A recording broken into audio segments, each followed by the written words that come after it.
Welcome to the Clear Roads webinar for our project on developing a totally automated spreading system.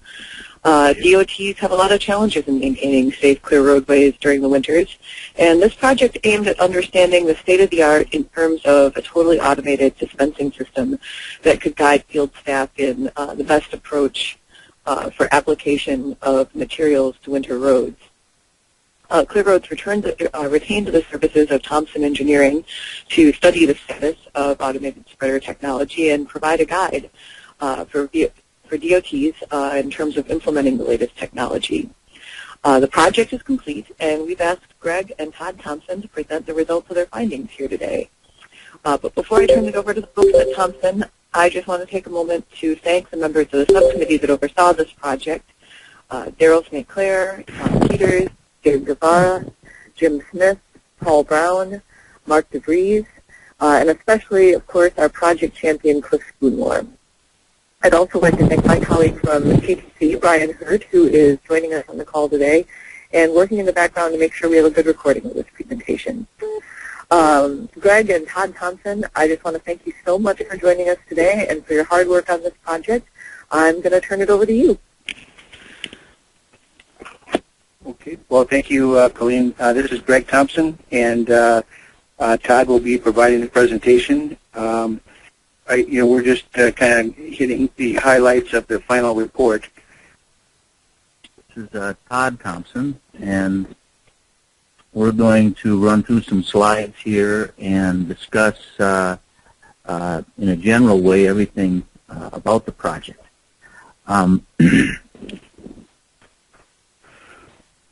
So the slides are numbered, and you can refer to them that way if you have questions.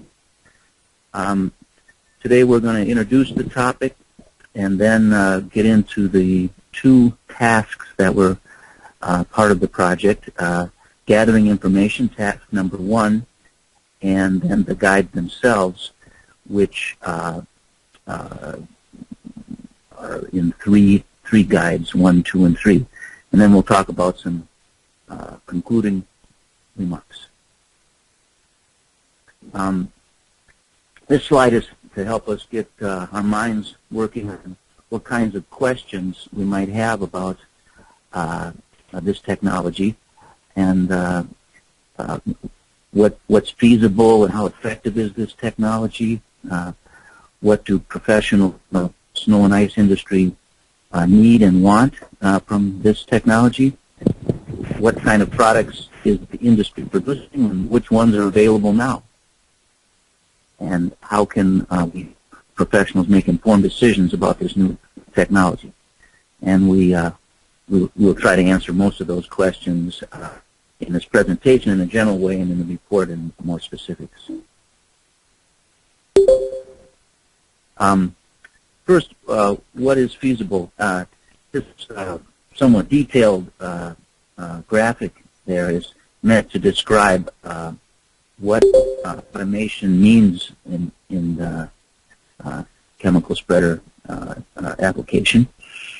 And since the title of the project was totally automated, you could think of totally automated as containing all of these different communications there in the slide.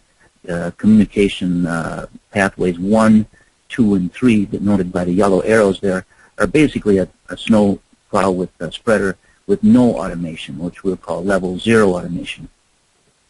And we're going to develop this hierarchy of automation so that we can talk about the different specific applications of it. And if you add number 4, that is called what you might call sensor-driven automation. The most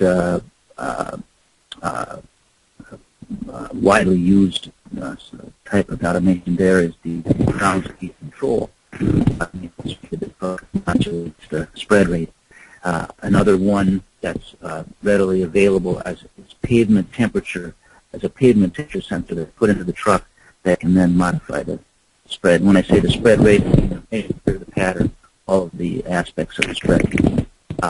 And we call that level 1 automation. So the most basic, you have an onboard sensor. It helps to control the spreading. And if you add the GPS, arrow 5, you can use GPS location to, if you will, adjust the spread weight for, with your location. And this usually is applied in what we're calling a record a route application, where the driver drives the route he would drive or she would drive, and adjust the controller along the way, and then the computer in the controller remembers the GPS coordinates and the adjustment, and so the next time the route is drop driven, the mixture and rate and pattern are adjusted for the location. That's level 2 automation. And then finally, what you would call totally automated, or the arrow 6 would be a situation where the headquarters or personnel in the headquarters could direct the controller from headquarters, and in a sense via with whatever information they might have, weather information or traffic information or other things that they could control the controller and the trucks in the field directly.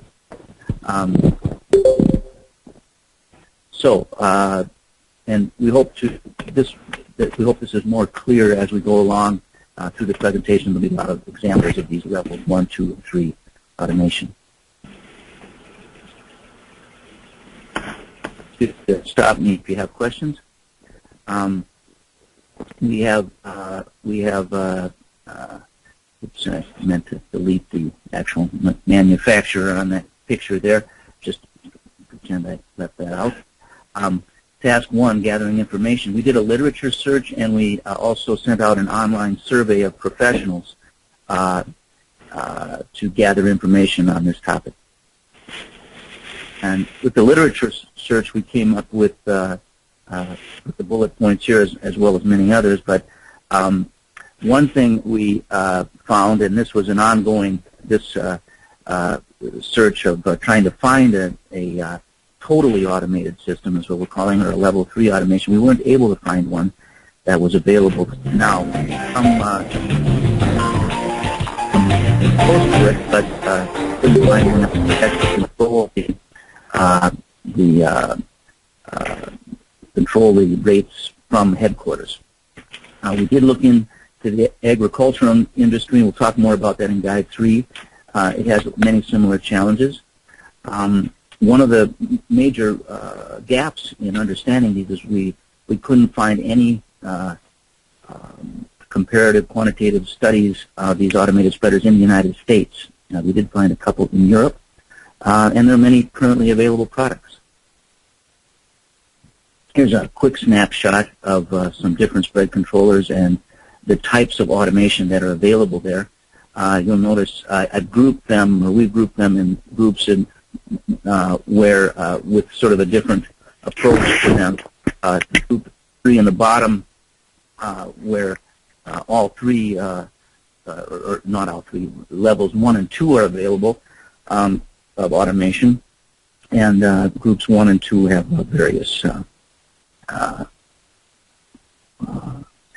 capabilities.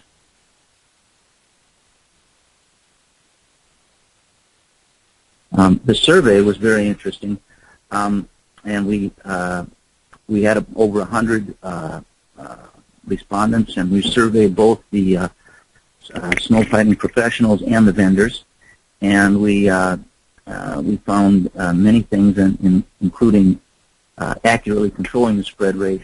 Maybe this isn't a surprise. It's very important.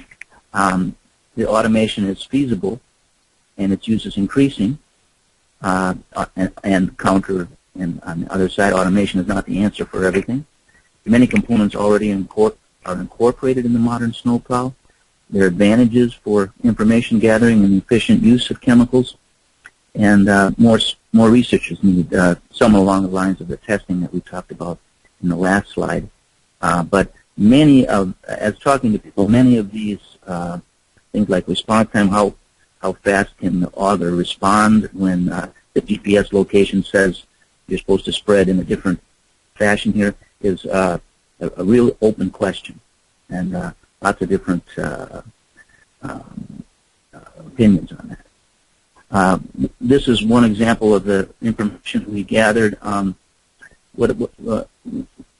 This is what types of triggers or inputs are used or would like to be used. This isn't what they have already, but a slide with what they'd like to see in the on the snowplows. And you'll notice lots of different location. That's obviously GPS and road surface temperature. You see over 90% of the vendors say they offer such a product. Air temperature, and so on and so forth. Many different inputs people would like to see. Task 2, the guides themselves. We titled the guides 1, Best Practices and Functions of Automated Spreading Systems, 2, Levels of Automation, and 3, Challenges and Currently Available Systems. We'll talk about each of the guides one at a time now, and so you can sort of see the differences. And they're meant to be in order of that people could read them, depending on your knowledge and interest already in this automated system. But if they read best, starting with 1 and then 2 and then 3. In Guide 1, we talk about how the needs of the snowfighters can be realized through the technology and try to help them prioritize the different needs they might have for their own situation.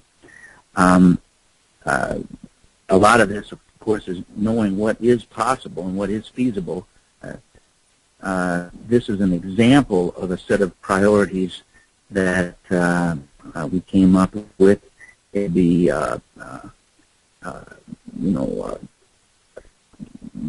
anyway, this is just one example of what you could use, where you see that things are prioritized.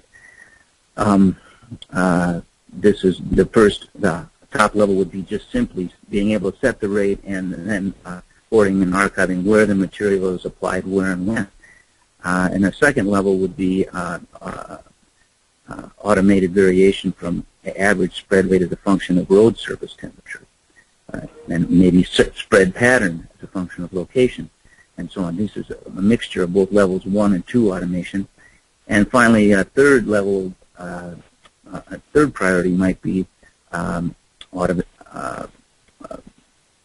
changing the spread rate as a function of location, variation of average application rate as a function of weather conditions. That one might be something that would have to be a level 3 type of automation, where the rate could be controlled from headquarters with the weather information. Guide 2 talks about and develops that hierarchy that we were talking about in the earlier slide, with the different levels of communication within the spreader, 1, 2, 3, 4, 5, 6, and it's meant to be. It's meant so that once understanding the levels of automation, the snowfighter can determine where they're at in the hierarchy, and what the next step might be. For instance, if your spreader has the ability to modify the rate to get with the ground speed and nothing more, well, then the next step might be to add a air temperature or pavement temperature sensor to help modify the spread rate. Or in addition, in Guide 2, the parts of the salt spreader are detailed and explained just to be complete, so that there are things like the augers and spinners and things like that are all detailed there. And finally, in Guide 3, we present and compare all the different systems we could find, all the automated systems, and we tried to find every one that was available. And so you'll find all the different manufacturers there, put photos and such in Guide 3. And we also discussed the challenges and the functionality and the cost effectiveness to some extent of the different spreaders. And also in Guide 3, we put some examples from the agricultural industry.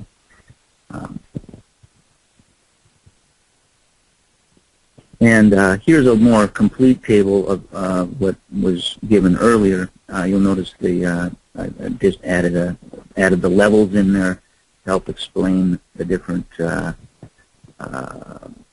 levels of automation and which manufacturers have which features on their products. And then you can see that nobody has a remote control or level 3 automation that's available. You can also see that group 3 that foreign manufacturers tend to dominate that category, with many different the GPS recorded route feature being somewhat new. And also, those manufacturers were the ones that were tested in the European study that was mentioned from 2010. I think 4 different ones from Group 3 were in that study. And I included this slide again here just to reiterate the different levels of automation that are out there. Again, 1, 2, and 3 being just a regular snowplow or spreader, no automation, adding sensors, level 1 ground speed, pavement temperature, and so on is the kind of the lowest level, and then add GPS for position, and finally add communications directly with the headquarters, Arrow 6, to totally automate the system.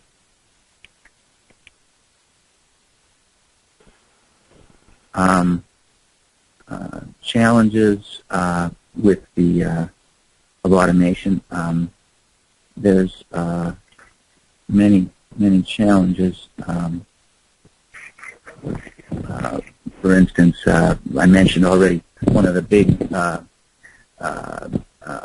questions is speed of the truck, and how fast can my spreading system react to the change in location, or even any change that you might have if you want to spread more chemical on an intersection, you come up to the intersection, how quickly can your system respond?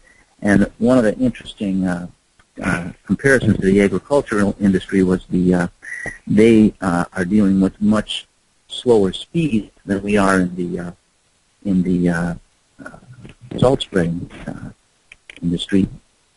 They have we found an article where they talked about having accuracy of 1 inch at 14 miles per hour. That was on a quote, in a test, not out in the field, and that's 14 miles per hour is probably too slow for a salt shredder, and 1 inch is maybe too much accuracy. So, but they're in the ballpark for the kinds of accuracy and speeds that we're dealing with in the salt spreading industry. Another challenge is with these recorder route type products is editing or programming the route. Like I mentioned, most of them have a feature where you drive the route and adjust the spreading as you go. Maybe different pattern, a wider spreading 2 lanes, and 1 lane, or intersections and so on, all can be programmed in.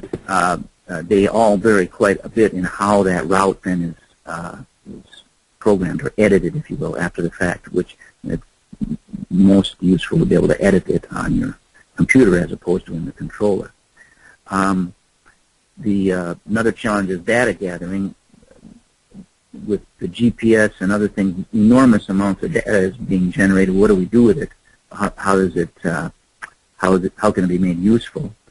The CAN bus, basically, the more you integrate through the CAN bus, the more upgradability and flexibility you have. And then, of course, these things are all expensive, and what's the best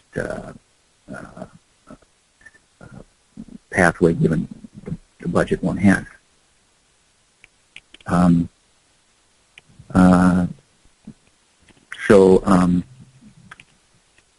Concluding, the technology is both feasible and effective. Professionals have expressed a need and a desire for this technology.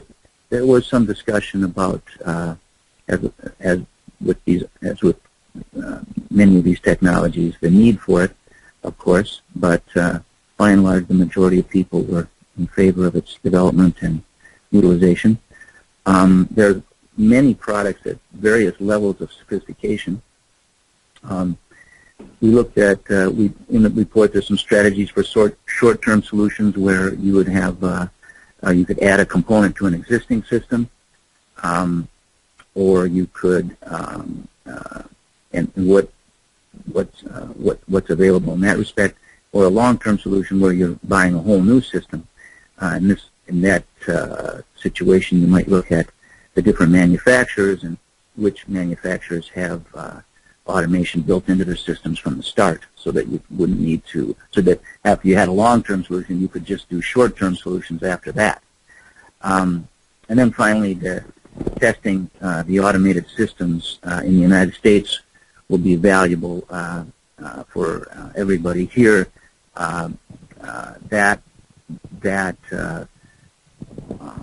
That advice was given in the surveys that we did and on the telephone with various people that we've talked with during writing these guides.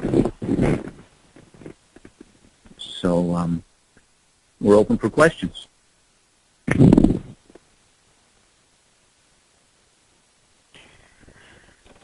Todd and Greg, this is Paul. What do you see as the next step in research on the reports say that there's a need? What do you see as the need? I mean, what would you do for the next step? Well, I think a test along the lines of what was done in Scandinavia, where these they tested both the some of those level 1 sensor-driven automations, like a pavement temperature sensor, and also the recorded route type automations. And I think that an established research group here and on a track somewhere in the United States would make a big difference in people's acceptance for these technologies. So that's what I think would be a good next step.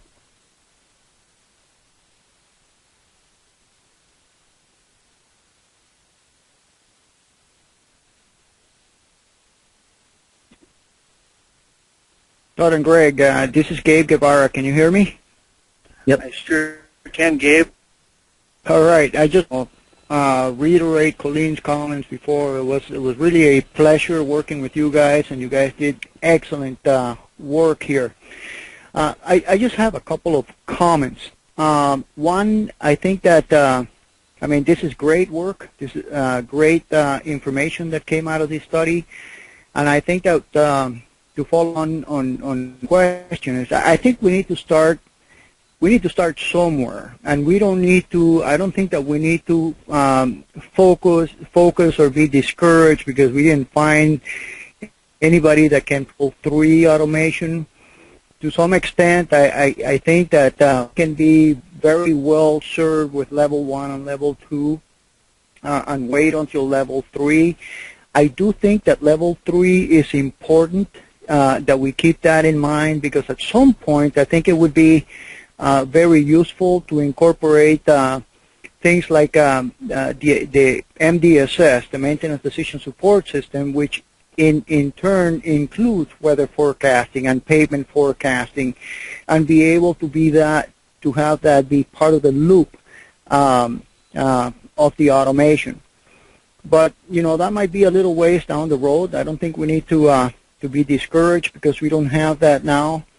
I think that if we can achieve level of automation 2, we would have made tremendous progress from where we are at right now. So I think, again, to follow on Paul's and your recommendation is, let's see what we need to do, what the industry needs to do, and what the DOTs need to do to position themselves to have this type of levels of automation achieved. That's all. Yes. Gabe, I'll respond a little bit here. This is Greg again. And it's, for all of us here who've kind of been in this since the early 90s, when it's going to probably be a deliberate process. So if let's just take level 3 sophistication, for example. The MDSS is a great system that would feed information to affect the modifying of your distribution during a storm or even right before it.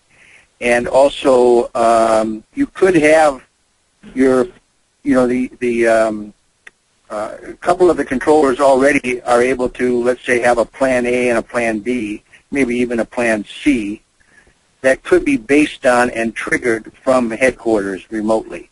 So that, in other words, as opposed to having to drive a complete firmware reload out to every truck in the middle of a snowstorm, which you can just imagine that would be hard to do. But you could have little triggers there that could just say, okay, we'll go to plan B, which was based on, the snow being more or less than what was predicted. But I see it kind of going deliberate steps over several seasons before we'd ever get to that point. Now, I could be wrong. Sometimes things go faster, but you make a good point, Gabe, on really the next thing is what can the DOTs do? And you're already doing, I think, a couple of things. One is you're trying to standardize some, even the terminology needs to be standardized. We kind of came up with the level 1, 2, and 3. There might be 4 or 5 levels that the thing could be divided into. Or maybe you don't even want to use the term level, but some consistency amongst the snow fighting community on, and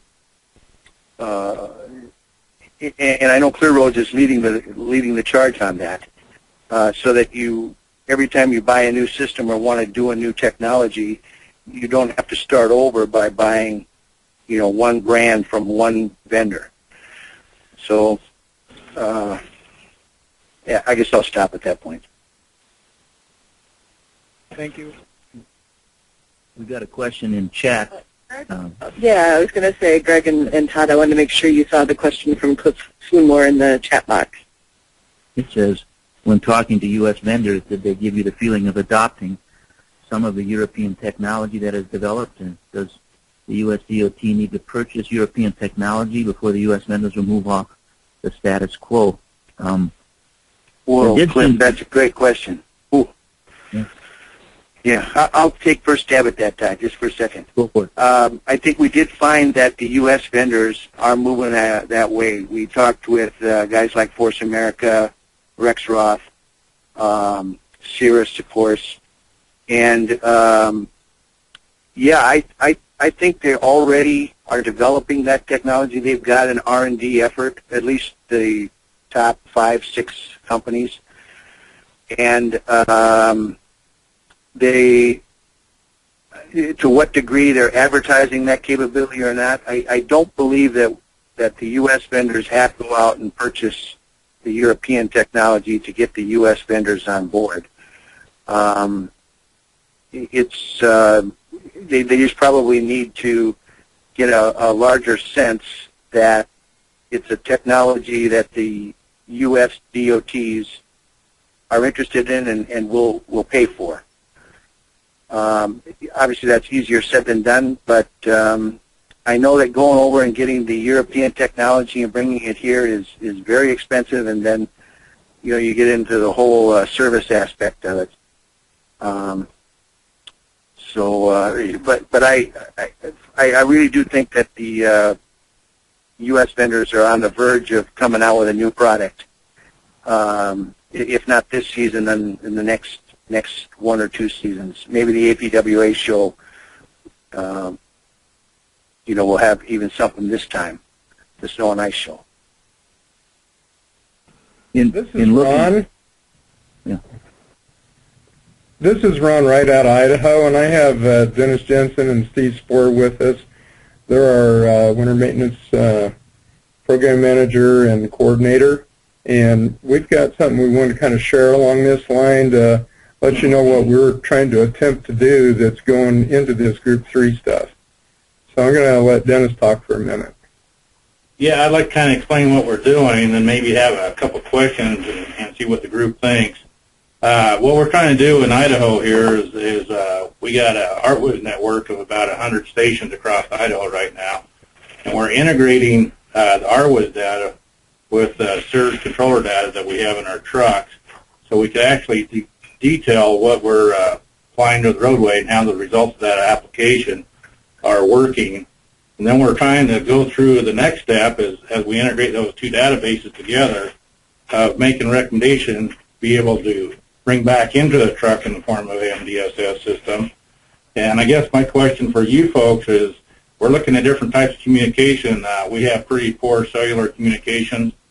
We definitely want to have this as real-time possible, our recommendations. What sort of communication protocols or vendors have you guys looked at? We were considering DSRC. That seems to be the connected vehicle new technology is coming up, and it looks like it's going to be something we might be able to use an ITS device along the side of the roadway to transmit information back from an ArtWiz site to the truck. The other consideration is Wi-Fi, but I was wondering if any other states is pursuing similar to what we're doing and what they could tell us about that. Yeah, this is Greg again. I'll get started on this, but I would like to hear maybe what the other DOTs have. This is kind of how I grew up in this snow fighting industry, is the communications from truck to roadway and truck to headquarters, or call it database. Obviously, the most prevalent one out there is cellular. The advent of the texting system and data transfer and stuff like that has really gone forward with or without the snow fighting industry. Once you get past the cellular part, all the other ones kind of end up, in my opinion, being a little bit of a mismatch. A mismatch in that you almost have to combine more than one. You certainly your DR, your RC radio controlled towers and things like that. It gets to be very expensive. And if you don't have someone to share the cost of those, you probably can't secure that just on snow and ice information. But the Wi-Fi, if you can set up enough hotspots along the freeway systems so that you decrease the time of your dead time, so that you can do data loads, uploads and downloads as your truck drives by, let's say, a rest area where you've got one, or I know they're doing that in Iowa, or start going, wait for the vehicle-to-vehicle communications that may come up. Obviously, you need to have cars on the road to do that, but it would be a way to get information from the roadway or from the different sensors that you have on your system back to your decision point. But it does get to be, you can always go satellite. I don't see that that's going to, we've started, I remember the first satellite system I put in 1994. It hasn't really gotten much better cost-wise. I think everyone knows how expensive a satellite phone call can be. And to put those on every truck and everything, that would be the only other way to get it back. Because if you were going to go, let's say, like a ham radio and go to the HF spectrum, you're not going to get the data speeds that you need to get RWIS and weather and CAN bus information back in a timely manner. So that's what I had to say on that. You guys are doing great work in Idaho. That's great, and you guys have a special challenge because of your diversity and disparity on distances. I guess I'd call up Verizon and tell them to get their butts out there and put a better system in. This is Cliff, Wyoming. We are running digital radio in our vehicles, but the only issue they got there is the limited bandwidth.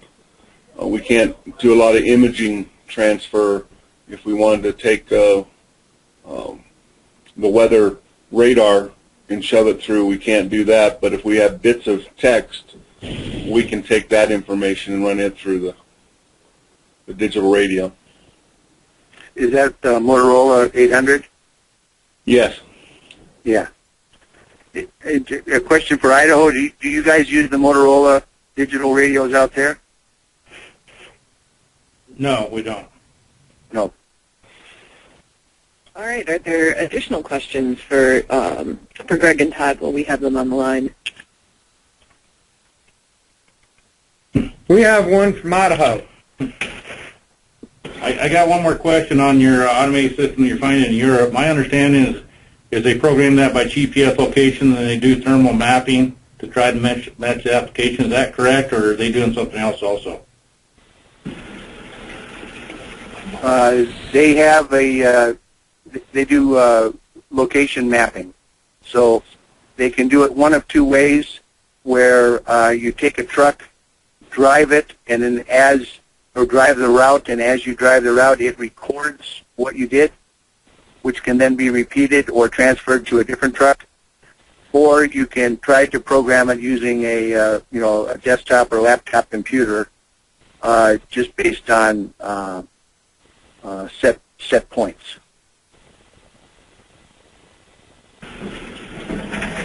Does that recording pick up the surface and air temperature sensor too, when they drive those routes and apply the application? It does have a surface temperature. I would suspect it has the air temperature one also. So that they can be combined, yes. Thank you.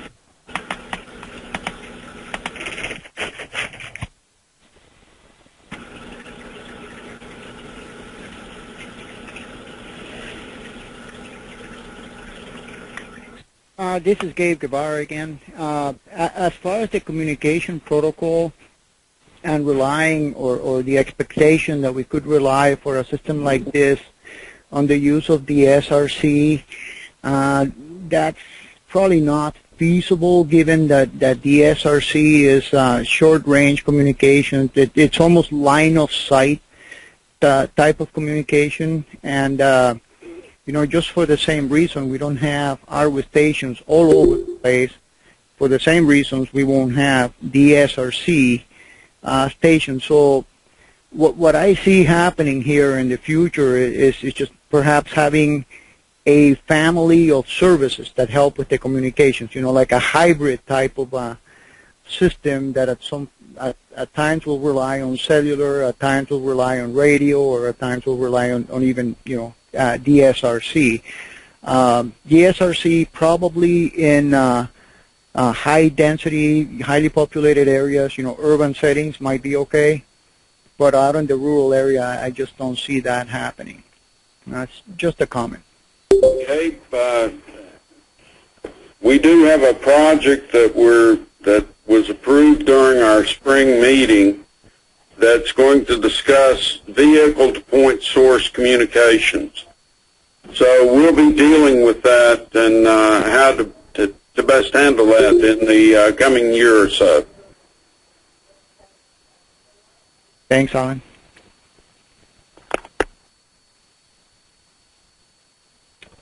This is Cliff again. Did we kind of hit the good window on this project as far as we're not so far in front of everybody making a wish list, and we're not so far behind that we can't influence any of the vendors coming forward? Are we pretty much online with this, or did we miss the window? This is Greg again. I'll take a first stab at that. I'd say you're in the window very well. I guess I'll back that up by my previous statement about how when we talked with the U.S. vendors, they're on the verge of putting this automation they have an R&D project to do exactly what you guys are asking for, or we're looking to gather. So I think just the fact that you conducted this study has prompted them to say, hey, we are doing the right thing. We do have the DOT's interest, and let's keep our R&D project active. So I think you made the window very well in that aspect of it. Thank you.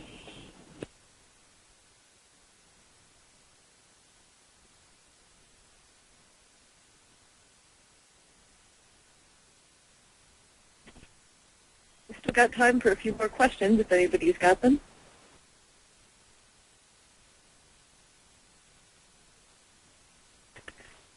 Just in case we're getting to the end, this is Greg. I want to tell from Todd and I that we really enjoy these Clear Road projects. They are very interesting to do. We get a lot of great cooperation from not only the Clear Roads committees, but the DOTs and the counties and the metropolitan areas that you kind of ask us to go find out data. So thanks a lot, and I hope that we can provide service for you guys again. Thanks, Greg, and thanks, Todd. We sure appreciate your work on this one. Idaho's got another queue.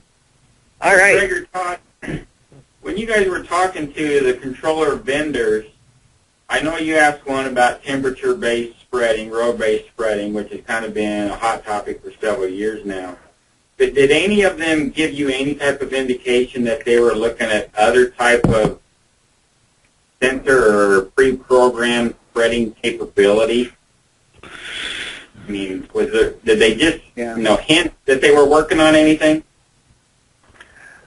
I'd say to answer your question, the biggest thing that they're trying to do is connect their spreaders to the CAN bus, so that you could use any several triggers from that. For example, I'll use a trivial one, but turning your windshield wipers on. That may trigger you to add pre-wet to your, or something like that. But there's a multitude of sensors that are on the truck already that could be married up to the MDSS system and to their spread controllers. I would say that's the direction they're going in. You can take things such as from the brakes, whether there's a skid or they're going too fast, or those types of triggers that at a minimum you're recording them, which can then be analyzed later. But it may also trigger your spread rate or action on your snow and ice removal treatment plan. I hope that answers your question. Well, yes and no. When you talk about, having the sensor then triggering an action plan, obviously there's some type of logic that you have to create within the software of the spreader to basically recognize the sensor and create that action plan. That's kind of more of my question.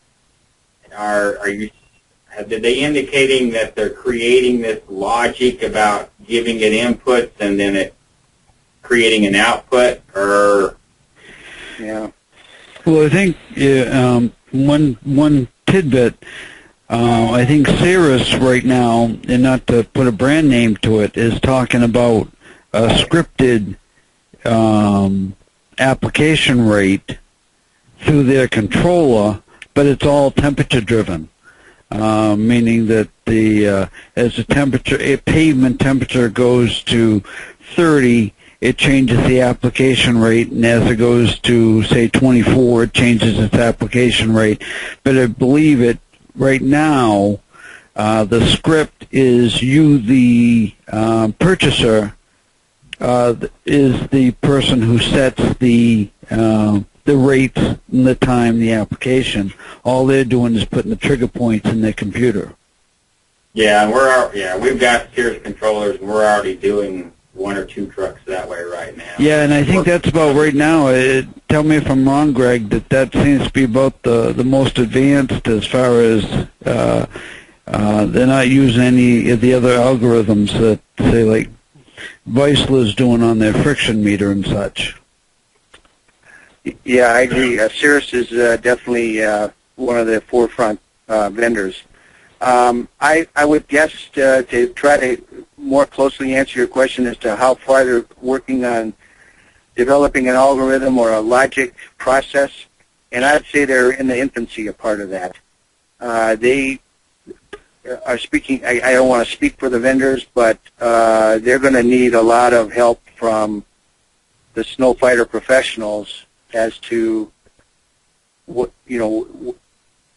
what treatment result they're going to want based on the sensor data that they're going to receive. Are they receptive to that? Well, if you talk about like Cirrus and Force America and probably, well, I'd say for those two, they definitely are. You guys have the buying power. You guys have the muscles. They want, they want to sell their products to you, and you want to provide input. Demand it. I think you guys can do it. I think the plug-and-play initiative is getting there. It's not there yet, but it's getting there, and it's got. I think it's certainly got some long-range benefits to going towards this automated system. Because the Clear Roads group is talking with the manufacturers to provide the, like you said, Gabe, to supply the information on how we want to proceed in the future. So I think you're right.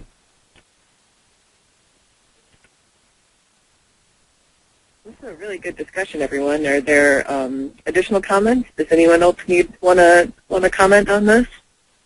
Well, I'd like to add my 2 bits. Again, I don't want to be talking too much, but thank you, Colleen, for organizing all this, and also Tom Peters for kind of being the overall seer on this. We've had a good process, and couldn't have been done without you. So thank you. Thanks, everybody. I appreciate that. Did I hear someone with another question? Okay, well, I think we're getting to the end of the hour, and we certainly appreciate everyone's participation. We got a really good turnout for this call. We appreciate Thompson's hard work on this. I believe everybody does have a copy of the final report, but I will send that out again anyway, just to make sure the final report and slides, and we'll get those posted on the Clear Roads website. Nice job, Greg. Right. Oh, hey, thanks, Paul. Thanks, everybody.